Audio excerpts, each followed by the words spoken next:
আমার বন্ধুরা বাবারা, ইমাম মালিক রহমাতুল্লাহি আলাইহি হাদিসের দরজ দিচ্ছেন, ছাত্রদের সামনে হাদিস পড়াচ্ছেন রে বাবা। বড় বড় ছাত্ররা সামনের দিকে বসে আছে। এর মধ্যে একজন ছাত্র হচ্ছে ইমাম মুবারক রহমাতুল্লাহি আলাইহি, জবরদস্ত একজন আল্লাহর ওলি। ইমাম মুবারক ডাক দিয়া কই, শুনো, আমি তাকায়া দেখলাম গো, আমাদের উস্তাদ ইমাম মালিক রহমাতুল্লাহি আলাইহি নবীজির হাদিস মোবারক পড়াইতেছিলেন।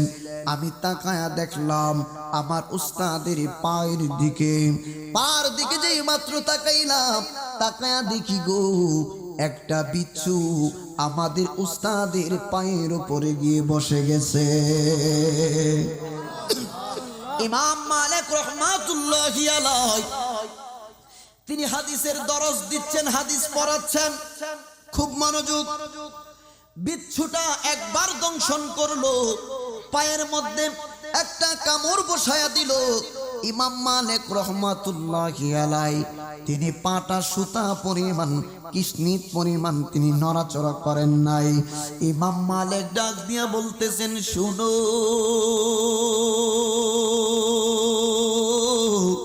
আমি যেই মাত্র আমার নবীজির হাদিস মোবারক আমি পড়াচ্ছিলাম, একটা বারের জন্য বিচ্ছুটা কামড় বসায় দিল। বিচ্ছুর কামড় বড় যন্ত্রণাদায়ক, যারা বিচ্ছু চিনেন সকলে জানেন কথাগুলো। ইমাম মালিক রহমাতুল্লাহি আলাইহি কদম মুবারকে দুইটা কামড় বসায় দিল। এই রকম ভাবে কামড় বসাইতে বসাইতে 9টা মতান্তরে 13টা কামড় বসায় দিল। ইমাম মালিক রহমাতুল্লাহি আলাইহি চেহারা মুবারকটা হলুদ বর্ণ হয়ে যাচ্ছে, নীল বর্ণ হয়ে যাচ্ছে। ইমাম মুবারক ডাক দিয়া কই, শুনো, আমি তাকায়া দেখলাম গো, আমার নবী আপনার নবীজির হাদিস মুবারককে ইমাম মালিক কত সম্মান করতেন, ইজ্জত করতেন। আজকে জান্নাতি পরিবেশে বসলাম, নবীজির হাদিস মুবারক পাঠ করা হবে, মনোযোগ দিতে হবে কেন সেই বিষয়টা বোঝানোর জন্য বলছি বাপ। এত বড় একজন আল্লাহর ওলি ইমাম মালিক রহমাতুল্লাহি আলাইহি পায়ের মধ্যে বিচ্ছু দংশন করলো 9 বার। ইমাম মালিক রহমাতুল্লাহি আলাইহির চেহারা মুবারকটা সবুজ বর্ণ ধারণ করে ফেলল। ছাত্ররা যেই মাত্র দরজ শেষ হয়ে গেল, ইমাম মুবারক রহমাতুল্লাহি আলাইহি উস্তাদের কদম মুবারকে চলে গেলেন। যাইয়া ডাক দিয়া কই, হুজুর, আমি অবলোকন দৃষ্টিতে দেখতেছিলাম আপনার চেহারা হলুদ বর্ণ আবার নীল বর্ণ হয়ে যাচ্ছিল, আপনি কেন আপনার চেহারা মুবারকটা এমন হয়ে গেছে?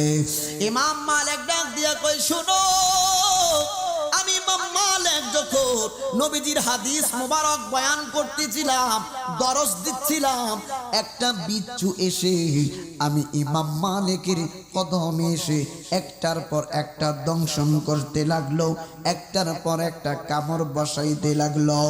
হুজুর, আপনি কেন বিচ্ছুটাকে সরাইয়া দিলেন না?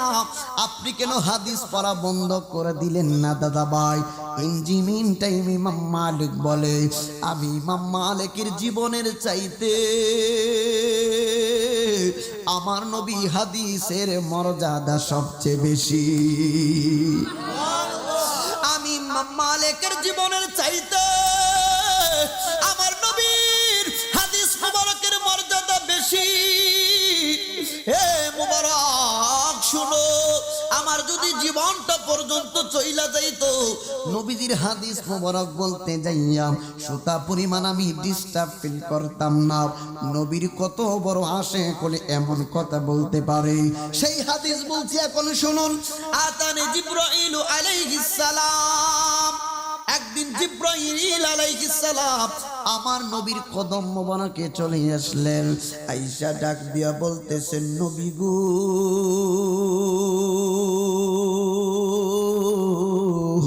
ওগো মায়ার নবীজি, আপনি জানেননি আপনার শান আজমত আমার আল্লাহ কেমন করে বানিয়ে দিয়েছেন?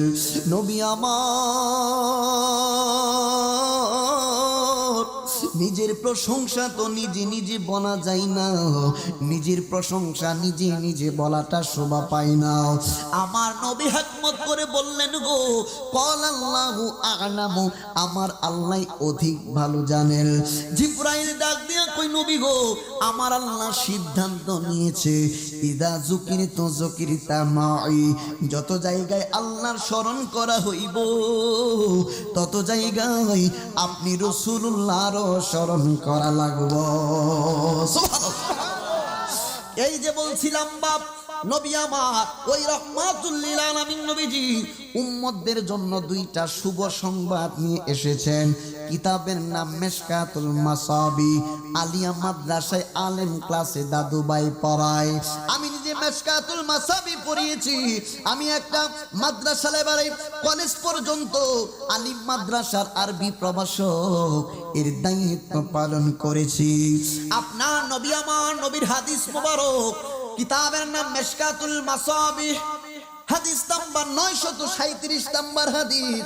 নবীজির সাহাবী আব্দুর রহমান ইবনে আউফ রাদিয়াল্লাহু তাআলা আনহু বলেন, খরাজা রাসূলুল্লাহ সাল্লাল্লাহু আলাইহি ওয়াসাল্লাম, নবী আমার হুজরা মুবারক থেকে কোথাও বের হয়ে গেলেন।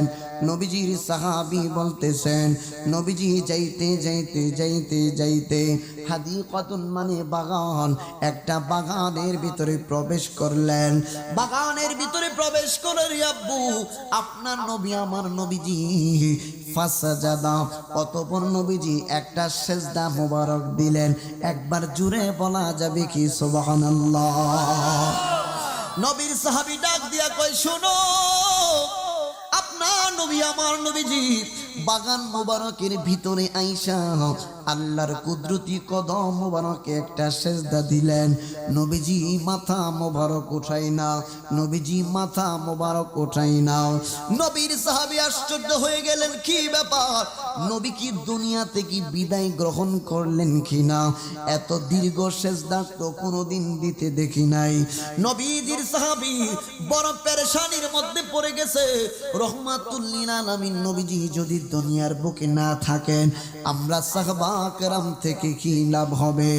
নবীজির সাহাবী একটু সামনের দিকে যেই মাত্র গেছে গো, আপনার নবী আমার নবীজি সেজদা মুবারক থেকে মাথা মুবারক উত্তোলন করলেন। আপনার নবী আমার নবী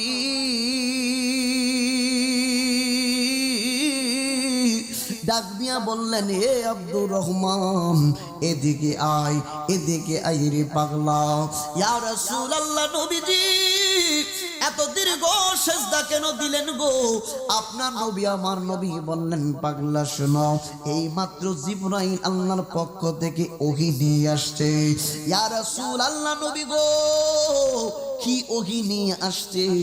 নবীজি বলেন, আমার উম্মতের জন্য জিবরাইল আল্লাহর পক্ষ থেকে দুইটা শুভ সংবাদ নিয়ে এসেছে। নবীর সাহাবী ডাক দিয়ে বলতেছেন, নবীজি কি দুইটা শুভ সংবাদ? নবীজি বললেন, এক নাম্বার শুভ সংবাদ হলো আমার আল্লাহ সিদ্ধান্ত নিয়েছে পৃথিবীর যেই কোনো প্রান্ত থেকে আমি রাসূলুল্লাহর কোন উম্মত যদি মহব্বতের সহিত একবার দুরূদ পাঠায়, আমি রাসূলুল্লাহর উপরে একবার দুরূদ প্রেরণ করে, আমার আল্লাহ তার আমলনামার মধ্যে 10টা রহমত সাথে সাথে নাজিল করে দিবে। নবী আমার ডাক দিয়ে বললেন, এ আব্দুর রহমান ইবনে আউফ, আমার রব্বুল ইজ্জত 2 নাম্বার উম্মতে মুহাম্মাদির জন্য শুভ সংবাদ রেখেছেন। ইয়া রাসূলুল্লাহ, 2 নাম্বার শুভ সংবাদ কি? কয় দুনিয়ার যেই কোনো প্রান্ত থেকে আমার কোন উম্মত যদি আমি রাসূলুল্লাহর উপর মহব্বতে একবার সালাম দেয়, তাইলে আমার আল্লাহ স্বয়ং তারেও একবার সালাম প্রদান করবে। সুবহানাল্লাহ। আমার বন্ধুরা বাবারা গভীর মনোযোগ, মুরব্বীরা স্টেজে আছেন, খুব ভালো লাগতেছে রে বাপ। সুনানুন নাসাই শরীফের হাদিস, প্রত্যেকটা মজলিসের রহমত হচ্ছে মুরব্বিগণ। মুরব্বিগণের দেখা দেখি আমরা সন্তান যারা আছি তারা জান্নাতের বাগানে বসে যেতে হবে। কেন? ম্যাক্সিমাম সোশ্যাল মিডিয়াতে দেখবেন মৃত্যু কিন্তু বলে আসে না। মৃত্যু এখন বৃদ্ধ বোঝে না, যুবক বোঝে না, বাচ্চা বোঝে না।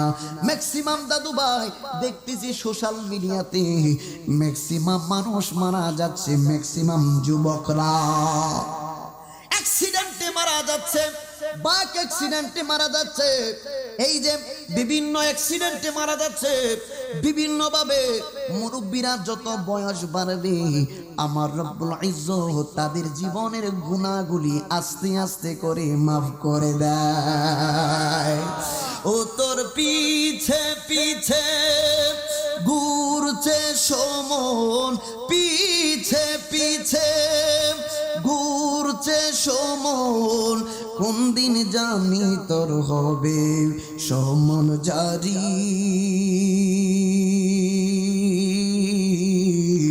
দেখ না মন ঝাঁক মারিয়ে দুনিয়াদারি, দেখ না মন ঝাঁক মারিয়ে দুনিয়াদারি। ভাই বন্ধু আর আপন জনা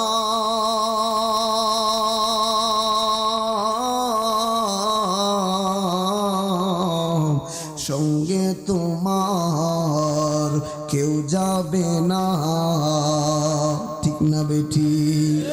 ও তুমি আইছো একা যাইবা একা, আইছো একা যাইবা একা, সঙ্গে তোমার কেউ রবে না। দেখ না মন ঝাঁক মারিয়ে দুনিয়াদারি, ঠিক না বেঠি? দুনিয়া আপনি যেদিন মারা যাইবেন গো দাদু ভাই, দুনিয়া আপনাকে দুনিয়ার জমিনের উপরে থাকতে দিবে না। আপনার লক্ষ্য করে দেখবেন আপনার কোনো শত্রু আপনাকে কবর দেশে নিয়ে যাবে না কাঁধে করে। আপনার কোনো দুশমন যার সাথে আপনার দুশমনী ছিল সে কিন্তু কাঁধে করে আপনাকে কবর দেশে নিয়ে যাবে না। আপনি সমস্ত জীবন জান জৈবন সম্পদ যার তলে আপনি নষ্ট করেছেন, আপনার আপন সন্তানরাই আমাকে আপনাকে কবর দেশে নিয়ে যেতে থাকবে। আমার বন্ধুরা বাবারা গভীর মনোযোগ, আপনার নবী আমার নবী বলছে দৈনিক প্রতিদিন বেশি বেশি পরিমাণ করে ইস্তেগফার করার জন্য, বেশি বেশি করে ইস্তেগফার করার জন্য। কারণ তওবা এমন একটা জিনিস, তুবু ইলাল্লাহি তাওবাতান নাসুহা, তওবার মতো তওবা যদি আমি আপনি করতে পারি আমার আল্লাহ আমার আপনার জিন্দেগানির সমস্ত গুনাহগুলি মাফ করে দিবে। ইমাম আজম ইমাম আবু হানিফা রহমাতুল্লাহি আলাইহি বাপ আহারে ইমাম আজম ওযু করতেছেন দাদু ভাই গো, ওযু করতে যাইয়া ভক্তবৃন্দরা পাশে বসা পাশে দাঁড়ানো আর একটা লোক দেখতেছেন তার সামনে ওযু করতেছে। ইমাম আবু হানিফা রহমাতুল্লাহি আলাইহি হানাফি মাযহাবের অনুসারী আমরা, আল্লাহর ওলি দেখতেছেন গো তাকাইয়া ওই লোকটা যেই মাত্র নামাজ পড়ার জন্য ওই যে মুখের ভিতরে তিনবার কুলি করতেছে, ইমাম আজম মুস্কি মুস্কি হাসতেছে। যেই মাত্র হাতের কুনুই পর্যন্ত ধৌত করে গো ইমাম আজম মুস্কি মুস্কি হাসে, পা গুলা যখন ধৌত করে মুস্কি মুস্কি হাসে। ছাত্ররা জিজ্ঞেস করলো হুজুর আপনি কেন মুস্কি মুস্কি হাসেন? ওই ইমাম আজম আবু হানিফা রহমাতুল্লাহি আলাইহি ডাক দিয়ে বললেন আমি দেখতেছি এই যে কুলি করতেছে ওযু বানাইতেছে গো, এই মুখ দিয়া সমস্ত দিন যত গুনাহ করছে আমার আল্লাহ ওযুর সঙ্গে কুলির পানির সঙ্গে এই যে মুখের সমস্ত গুনাহগুলি ঝনাইয়া মাফ করে দিচ্ছে। আল্লাহর ওলি ডাক দিয়া বলতেছেন শুনো আমি দেখতে দেখতে পাচ্ছি গো হাতের মধ্যে যেই মাত্র কোনই সহ দৌড় করতেছে, হাত দিয়া সমস্ত দিন যত গুনার কাজ করেছে, সমস্ত দিন হাত দিয়া যত গুনাহ হয়েছে, উজুর পানির সঙ্গে তার সমস্ত গুনাহগুলা আমার আল্লাহ মাফ করে দিচ্ছে। এই জন্য বেশি বেশি পরিমাণ উজু করবেন রে বাপ। এমনিতে উজু করবেন, উজু ছুটে গেছে, উজুর সহিত সদা সর্বদা থাকবেন। যদি উজু অবস্থায়, পবিত্রতা অবস্থায় মালাকুল মউত আযাইন আমার আপনার নিকট চলে আসে পবিত্রতা অর্জন করার জন্য, এটার ওসিলায়ও আমাদেরকে আমার মাওলে মালিক মাফ করতে পারে কি পারে না? আমার বন্ধুরা, বাবার আসুন একটু সামনের দিকে যাই রে বাবা। আপনার নবী, আমার নবীজি সাহাবা কেরামগণকে নিয়ে বের হলেন। হযরতে জাবের রাদিয়াল্লাহু তাআলা আনহু কয়, নবী আমার নবীর সঙ্গে সমস্ত সাহাবা কেরাম চলছেন। আপনার নবী, আমার নবীজি যাইতে যাইতে যাইতে যাইতে মরুময় বালুকাময় প্রান্তর দিয়া যাইতেছেন। যাইতে যাইতে আমার নবী, আপনার নবীজি হাজতের ব্যাগ হলো, হাজতের প্রয়োজন হলো, মানে প্রস্রাব এবং পায়খানা মোবারক করবেন। নবী আমার প্রস্রাব মোবারক করবেন, পায়খানা মোবারক করবেন গো।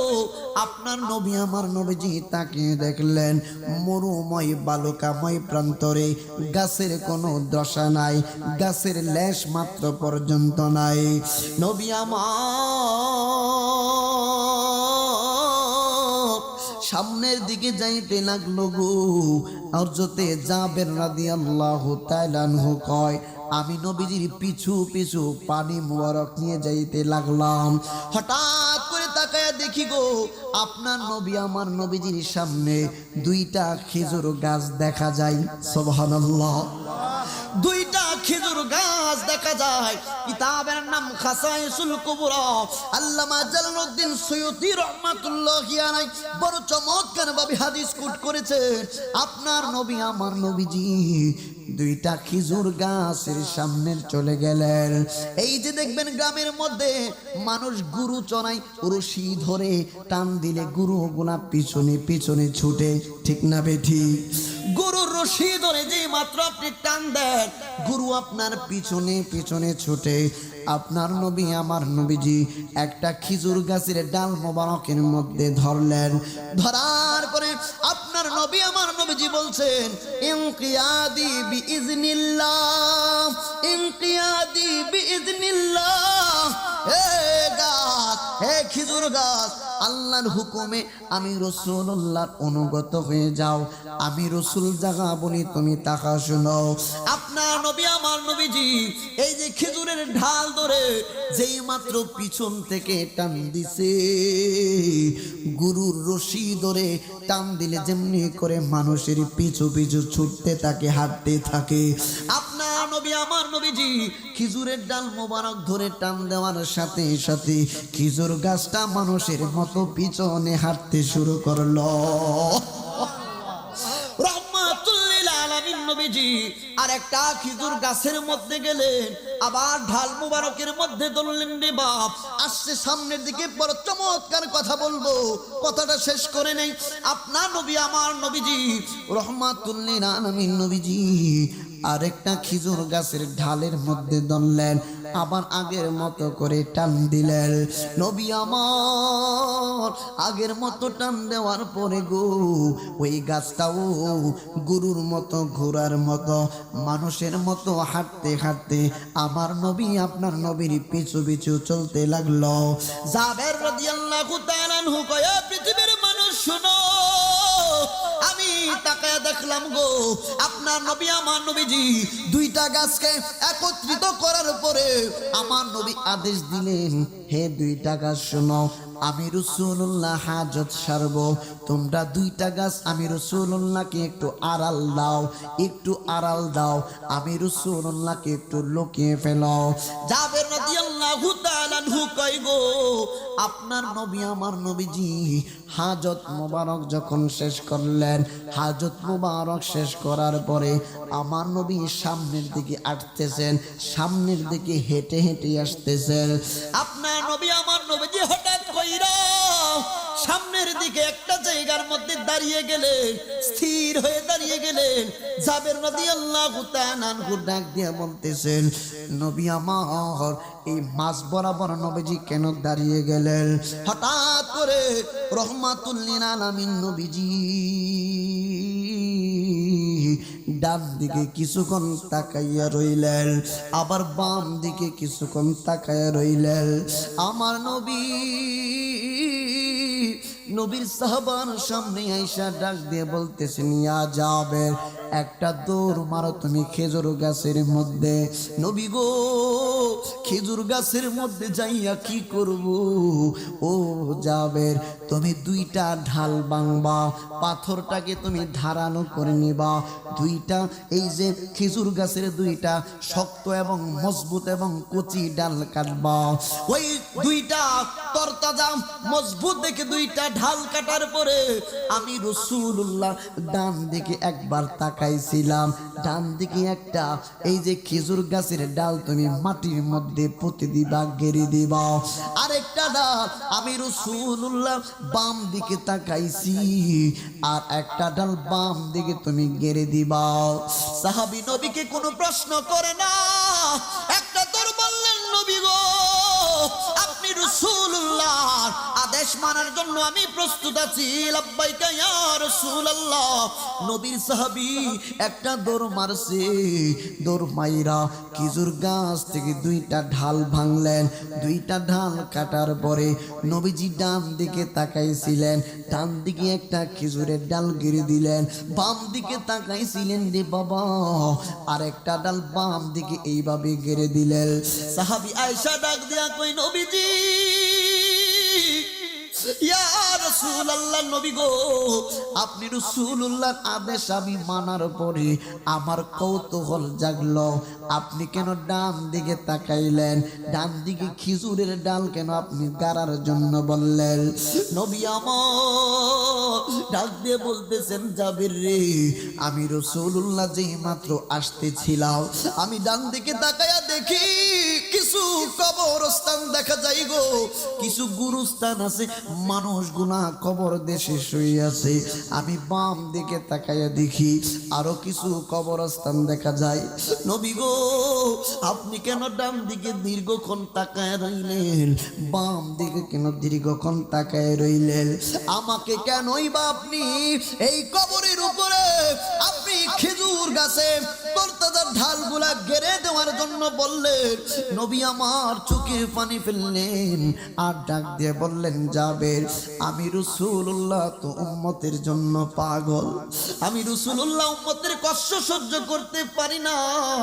এ জাবের, আমি ডান দিকে তাকায়া দেখলাম এই কবরের মধ্যে আযাব হচ্ছে, বাম দিকে আমি তাকায়া দেখলাম গো, বাম দিকের কবরের মধ্যেও আযাব হচ্ছে।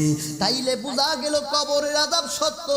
নবীজি চর্মচক্ষু দ্বারা কবরের আযাব পর্যন্ত দেখতে পাই। একবার জোরে বলা যাবে কি আল্লাহু আকবার? হে জাবের, শুনো, আমি রাসূলুল্লাহর শাফাতের মাধ্যমে আমি চিন্তা করলাম রে, এই যে খেজুরের ডাল, এই যে খেজুরের তরতাজা দুইটা ডাল যতদিন পর্যন্ত তরতাজা থাকবে ততদিন পর্যন্ত কবরের আযাবগুলা যাতে একটু কম হয়। একবার জুড়ে বলা যাবে কি মারহাবা? ওই মায়ার নবী, জিন্দা নবী, হায়াতুন নবী গো, উম্মতের জন্য কত পাগল। আপনার নবী, আমার নবীজি সাহাবীদেরকে লইয়া এবার সামনের দিকে যেতে লাগলেন। নবী আমার যাইতে যাইতে যাইতে যাইতে গো তাবুর সামনে চলে গেলেন। যাইয়া ডাক দিয়ে বললেন, পানির ব্যবস্থা করো, পানির ব্যবস্থা করো, উজুর ব্যবস্থা করো। সাহাবীরা বললেন, নবী গো, নবী গো, তাবুর মধ্যে কোনো পানির ব্যবস্থা নাই, কিভাবে আপনি উজু করবেন?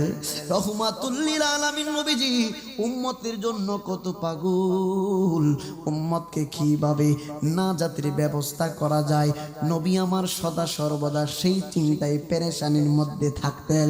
আপনার নবী, আমার নবী ডাক দিয়ে বললেন, কি ব্যাপার গো? কই, নবী গো, তাবুর ভিতরে